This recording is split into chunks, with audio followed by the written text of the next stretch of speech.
Science topics and a look at modern electronics in action.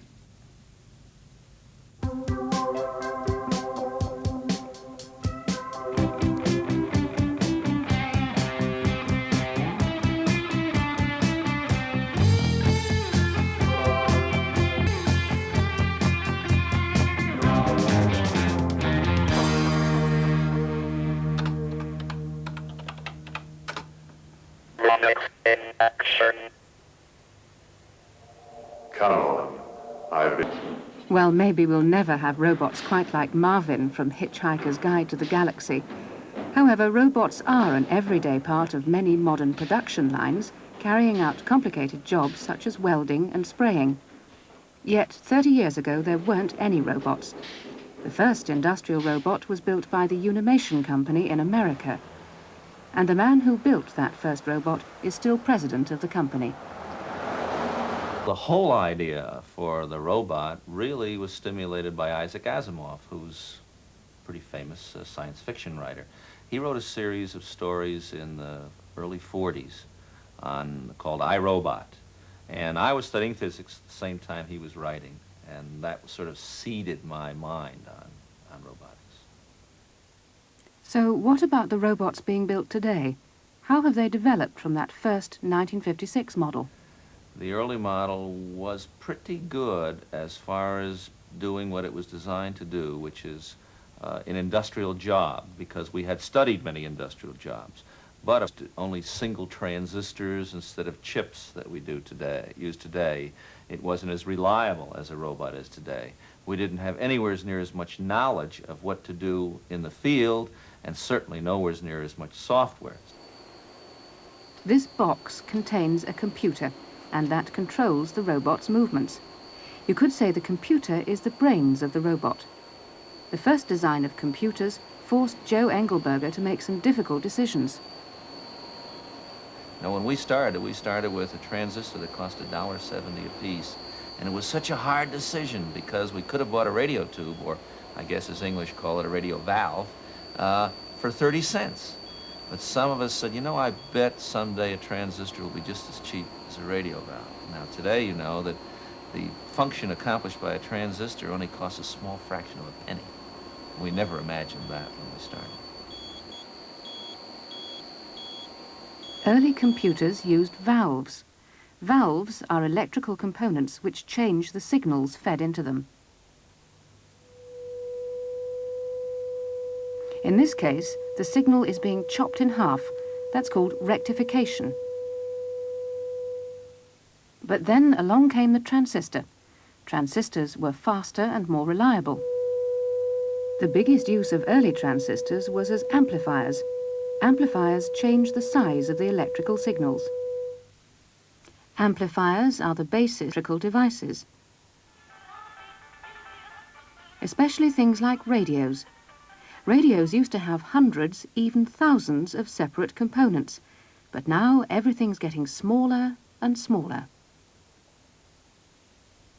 The result is integrated circuits, chips, the latest wonder of the age.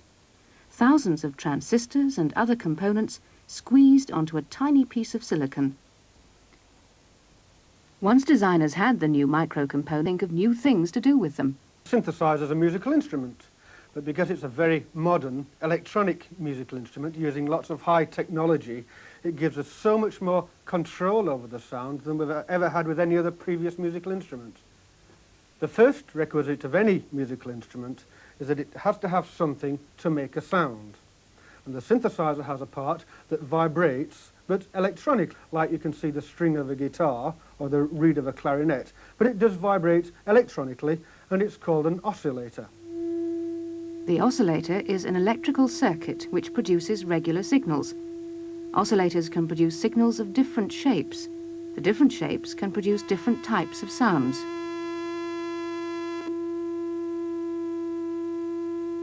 The oscillator is connected to a keyboard.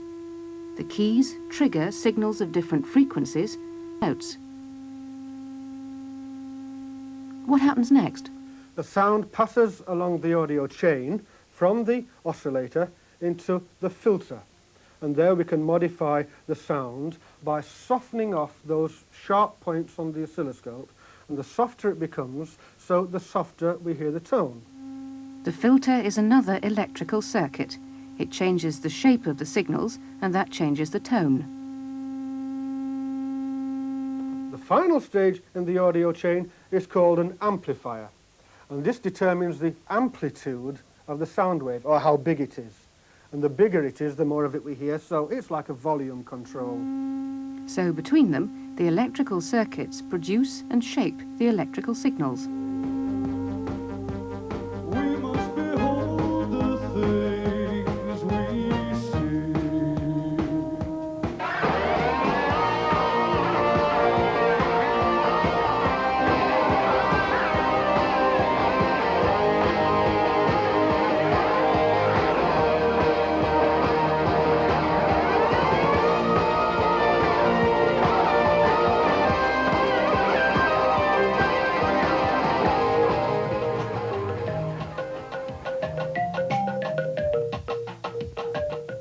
At the moment, Ultravox are in the recording studio laying down the tracks for a new LP. Can you stick a bit of sort of room sound on this too? Many of those tracks will be produced on one of the group's electronic instruments.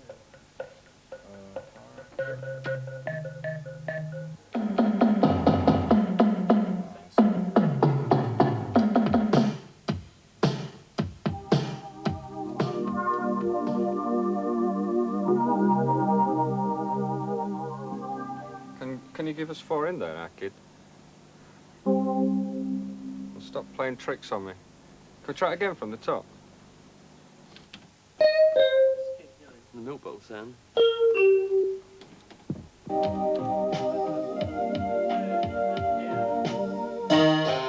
Ultravox have been using synthesizers for some time. This synthesizer here is like one of the first synthesizers that was commercially available. I mean, it's quite an old one, but we still use them. They're very basic synthesizers. It's an analog synthesizer that was developed by Dr. Robert Moog quite a few years ago.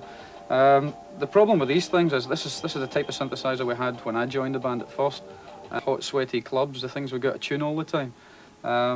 It's basically a 3 oscillator synthesizer, so you can actually switch off one of the voices, one of the oscillators, and get a very thin sound, very normal, basic sound. But when you start adding the other oscillators, giving it a bit more depth and body, you can tune these things together.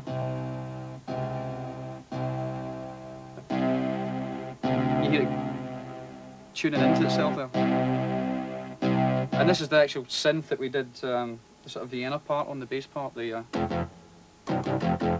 you know. But I mean, these things now, you can't buy them now. I mean, technology's moved on far too much to sell people things like this anymore. It's actually an antique synthesizer now. You know, it's about 15 years old. We've moved on to this type of thing now, which is a German synthesizer. Actually, this synthesizer, when you create a sound on it, it sounds as though, although you've never heard the sound before, you never heard anything like the sound before, it sounds as though it should be an acoustic instrument because it has overtones. It's got 2,000 waveforms in it, so the actual waveforms can change when you play the sound, like a normal instrument would. And when you play one note on a piano, there's so many overtones and so many waves and forms inside that sound that this does the same type of thing, except you're making totally inhuman noises from it. Now what we've got in this this thing today, in this synthesizer, is me. I mean, that's me going ah.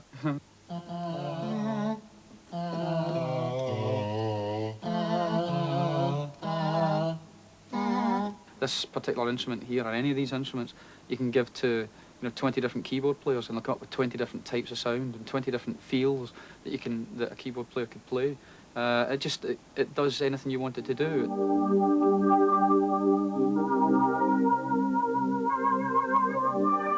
I mean, once you've actually written a song, then you've got to decide what type of sound you want to use to put this, the best way to put the song across.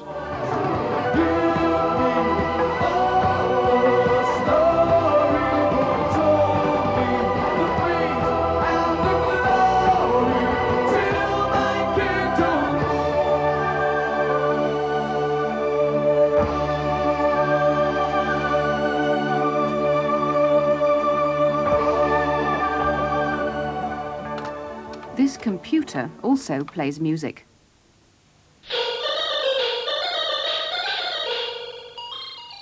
But it doesn't use oscillators, filters or amplifiers in the same way as synthesizers.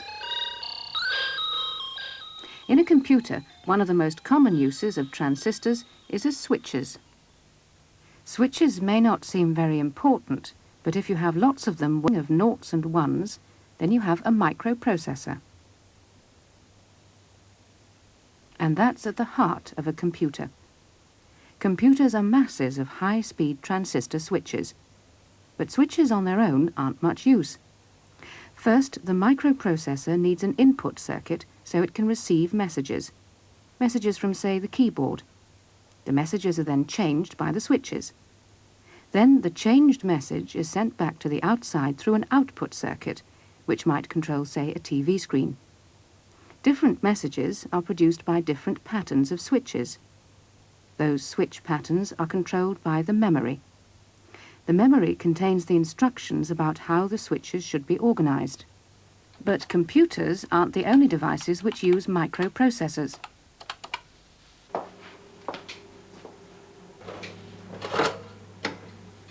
Microchips are increasingly common in domestic appliances, which is perhaps no surprise when you discover how the older appliances worked. Well, when the water boils, it obviously generates steam. And the steam is emitted from the body of the kettle through a very small hole, which is difficult to see, even on camera, just at the rear of the kettle. That steam then plays onto a bimetal here. The bimetal bends, in this case, backwards, so it then knocks that switch out. That switches off power to the kettle, very simply, de-energizes the element, and boiling is complete. What are the problems with this type of switch? Well, you can see there's obviously quite a number of pieces involved. The spring in the switch alone here has 3 components in it. The bimetal, although it looks a simple piece of componentry, is in fact very complicated to engineer and keep in constant sort of shape and position. Recently, the older kettle has been replaced by an entirely new design. That brought further problems, as now the steam comes out a long way from the switch. It's not possible to use the old kind of mechanism, so what was the answer for this type of kettle? Well, we decided, after a lot of thought, to go electronic. And that is, if you like, the equivalent section of the 2 products. Here, the steam, as I said, is generated at the top.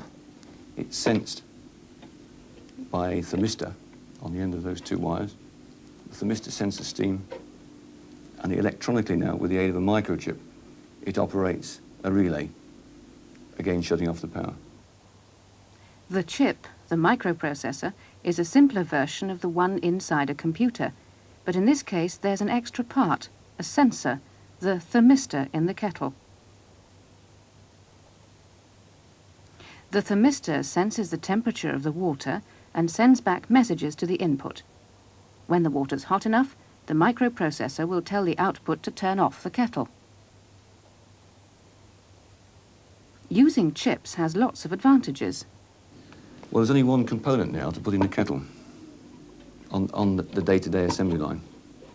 That, if you will, is, if you like, a kettle switch. And the assembly of this is fairly straightforward. It's everyday technology, isn't it? Another advantage is that chip control is far more accurate. So can Dr. Moorcroft predict what might happen in the future? Yeah, I think the wider use of microchips in domestic appliances. It must come, it must happen. And I think we've started something that has to continue. Microprocessors in the form of computers have even found their way into medical diagnosis. One person in 100,000 may suffer from a disease, leukemia. The difficulties of diagnosing leukemia are being tackled by the Imperial Cancer Research Fund. Well, the problems are common to many diseases that doctors have to deal with, and that is that when the patient appears with an acute leukemia or some other form of leukemia, often it's not straightforward simply to say, these are the symptoms, we know this. The problem may be obscure, and simply trying to sort out the diagnosis from the information available in the clinic is not straightforward.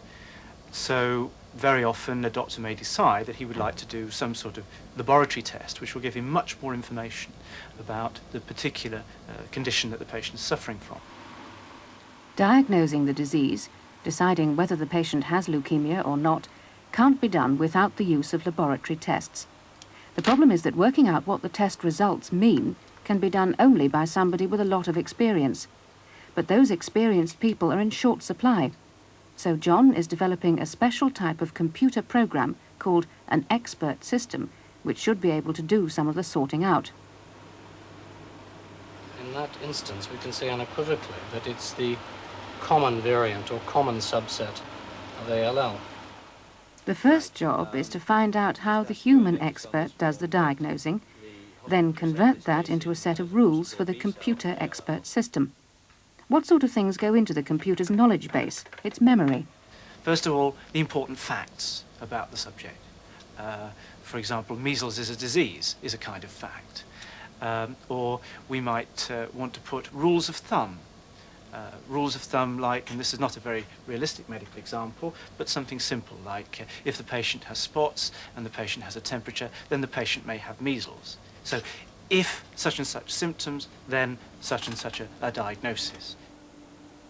The computer asks a series of questions, starting with simple things like the age of the patient.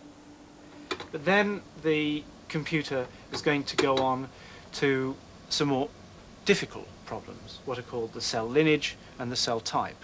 And this involves a series of questions to the user about the clinical diagnosis, what was the diagnosis that the doctor thought who sent the blood sample.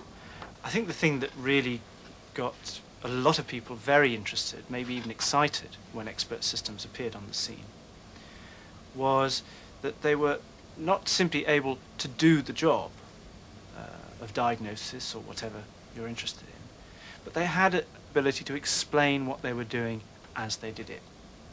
And here you can see on the screen a very simple example of that.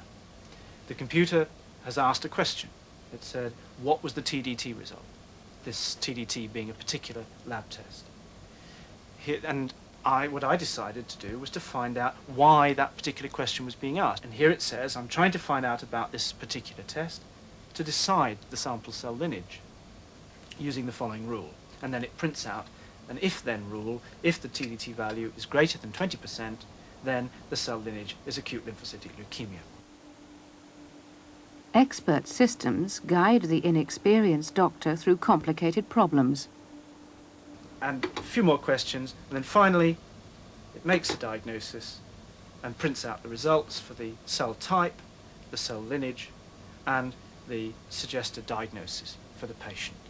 Now that could also be printed on paper and sent off in the post to the doctor who sent the sample. But some people see this as much broader than that. It's not simply a matter of helping people make particular special decisions in medicine, but it's allowing us to look at whole new classes of decision and problem that we've never been able to before. In traditional science, the emphasis has always been on what can we measure? How can we do this mathematically? How can we make decisions or solve problems in a quantitative way? What expert systems, or really behind it, artificial intelligence provides, may be the ability to solve problems which are more qualitative kind, which depend more on experience and judgment and rules of